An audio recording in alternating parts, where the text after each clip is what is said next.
Welcome to our shop vlog. Today we're talking about why you need to ride a bigger board. Mikey? I'll be the silly shit guy. Did half the thing. You got Volcom now? We got Volcom now. Oh my god. Best day of my life. Mikey? Right. Estelle, what size snowboard are you riding? I'm riding 152, but I sometimes go down lower. Do you sometimes go up? I would go probably as high as 156, yeah. There we go. If I was not going to spin and I was not going to go slow. Exactly. What do you ride? Oh, this is my whole vlog is about this. Oh. I go all the way up to 164. Girl. Split board. 181. What the hell? What kind Yeah, of 181. 153 to 181. Yeah, that's a very big range actually. Well, this is what we're talking about today because this is an important discussion. Everybody rides boards that are too small. No, because everybody wants to do big spins and stuff. Everybody wants to do big... No offense, but you're not going to be doing a big spin in the park on 180. Application. Well, you can. It's possible. Yeah, I'm not spinning much. We all saw Austin riding the Doughboy. And Zeb Yeah, Powell. that's what I was going to say too. Yeah, and Austin rode it. And I love the Doughboy. I don't have one yet. I want one of those. Big boards. I'm telling you. Love it. I got That's two a homies. 195. Two homies this week up 4 centimeters from what they initially wanted to buy. Yeah? 56s to 59s or 60s. Oh, for sure. Yeah. For sure. That's back in the realm. Because we've got the tech better now. I think most people can upsize. Even I can upsize because I don't. Now, I don't go in the because park the that way much. because the way we've got the boards designed now you can handle that effective length again, and it still respond the way you want it to. Yeah. So yeah, with riding bigger boards, it's not just going to be specifically to split boarding, but that's where I've been pushing this narrative quite a bit. We're not necessarily going full tilt here like me on a Doughboy, but Mikey, you could ride the Doughboy, no problem. We've talked about this before. But I think we just need to, for contact, for surface area, Mikey, get in here. We'll just show there we go. Mikey, what's the biggest deck you ride? 150, 170. The litigator. Yeah, Litigator 170 for Mikey. That's, again, a side cut radius he can handle no problem, and a flex pattern that suits his body weight for the most part. Those Litigators they're big boy boards, but the weight matters, but also your ability matters. So I don't want everybody looking at these weight charts all the time being like, oh, I can't ride anything over a 55. The LibTech lineup, for example, I wish I had one here, but the LibRig, when I looked at all that, I grabbed a 59. I shouldn't be on a 59 LibRig, but given that I ride in the Kootenays, it's deeper snow, I'm choosing that on purpose. Guys are going to choose this on purpose for, the commodity of it, of course. It's just wicked. But that thing's going to carve. It's gonna be like a Cadillac. Yeah, exactly. Another one that's, where this kind of comes into play too, was the Stratos. This board, 56. I should be on a 56, but I'm actually choosing a 59, and I own a 59. So that's another one of those cases where I wanted more edge contact, and I wanted this volume up front when it is, say I go up to BALDFACE or something like that. POW board, big volume.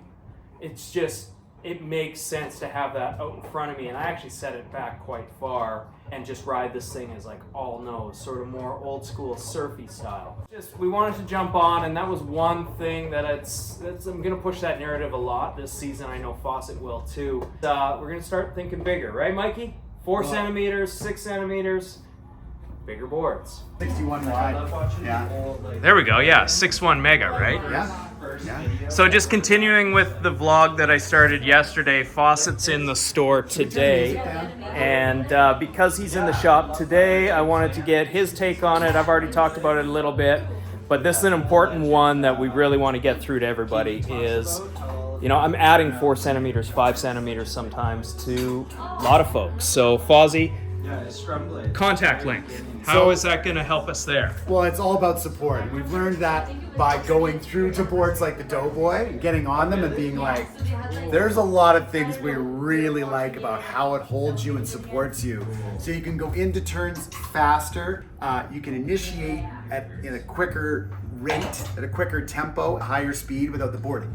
chattering out or hiccuping on you. Boards of the past didn't have proper camber lines. They were way too loaded at the ends, and thus they would accentuate that. They made it worse. So we kept going shorter and shorter. Now that we have early rise at both ends and the side cuts figured out and a board designed at 45 degrees essentially, we can go back to being longer. So we can have the best of both. Have all that support, that quick maneuverability, and so we're all going longer. So Exactly. I used to ride 54s, 55s 5 years ago, 4 years ago, 2 years ago, and now back up to like 160s. This is a 161, and I loved it. This was my favorite size in the Megadeth. And yesterday I was talking about split boards, how I was constantly pushing everybody to ride longer because the application was powder. We knew we were going out for powder. But this obviously applies to our solid decks. If you're riding around the Kootenays, you're likely riding more powder. That's why I'm usually on a 6.1 or 5.9 at least, right? So Fozzy, like you said, he has all the way up to a 181. Good reason for that. Surface area, powder, and then what you're talking about. Surface area, stability on edge Yeah. for sure is huge when you're not in POW. Even when you are.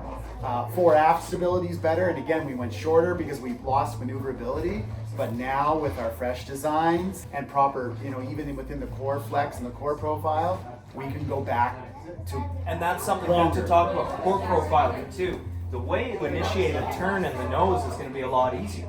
Oh, it's way easier. Way easier now. So that's how you can get away with, again, these longer boards.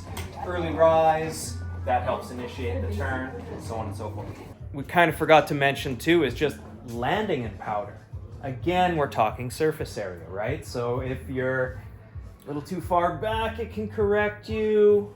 And it's just length behind that back foot in front of that front foot, and then as soon as you start going short, when you land back, you squirt out and you go over the nose easier. You make put more board out in front of your front foot, behind your back foot, and you have way more fore aft stability. And again, now the boards that can maneuver quickly, even though they're a little longer. So another reason to go longer again. So Fozzy, we've got a bunch of Capitas in, bunch of new Jones in.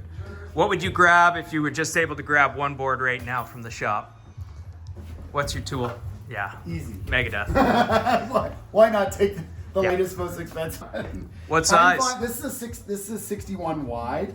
I do like wider boards, and this isn't overkill on the wide, but I would definitely take this for my ability and what I kind of like to do. I like to ride fast. I like to set the edge really hard. I like to come into a turn and I drop the hips in fast, even for how fast I'm going. And I need some board length to allow me to do that. The width, yeah, surface area, but more than anything, I just don't like dragging my toes and heels. So this really keeps them out of the snow. Fair enough. All right, guys. Well, thanks for hanging out with us. We just are doing these quick vlogs right now as we lead into the season. We'll get back downstairs into the lounge again and start blasting out shows. But, this is just hangout for the next month or so. So we'll have a few more of these coming. Again, thanks for hanging out. We'll see you soon.